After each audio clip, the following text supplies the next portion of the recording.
My family took over my house, my money, and my life, until the night they demanded I pay for my sister's wedding. When I finally said you have 24 hours to leave, everything they'd built on my silence collapsed, and I reclaimed the home they tried to control.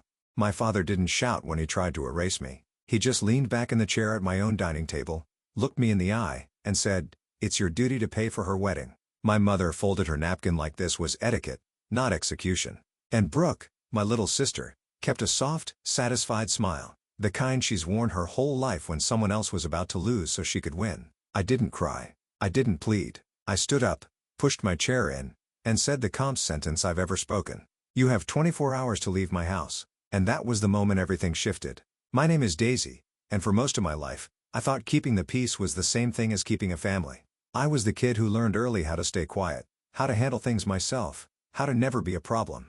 When other kids were begging their parents for rides to school dances, I was stocking shelves at a corner store trying to save enough to cover my first community college class. My parents, Arthur and Evelyn, liked to tell people they raised an independent daughter. What they never mentioned was that independence wasn't a trait they nurtured. It was a survival skill I had to grow. And then there was Brooke, my younger sister. Brooke, who floated through childhood like the world owed her a soft landing. Brooke, who always got the bigger bedroom, the nicer things, the loud praise, the gentle excuses. When Arthur lost his accounting job 3 years ago, they showed up at my doorstep with 2 suitcases and an unspoken expectation that my success meant their safety net. They said it would be temporary. Temporary somehow became them settling into my home so thoroughly that it stopped feeling like mine. The night they arrived, my mother walked straight into my kitchen and began rearranging drawers. She didn't ask. She didn't look up. Just said, "You'll thank me, dear.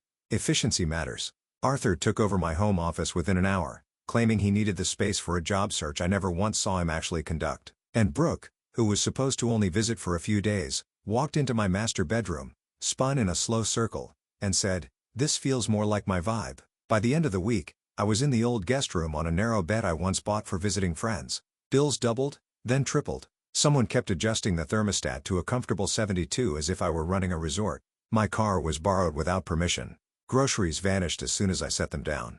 And whenever I gently tried to talk about shared expenses, Evelyn would pat my hand and say, "Family takes care of family." Funny how family always seemed to mean me taking care of them. Even outside the house, the story twisted. My neighbor, Mrs. Patterson, pulled me aside one afternoon with sympathy in her eyes.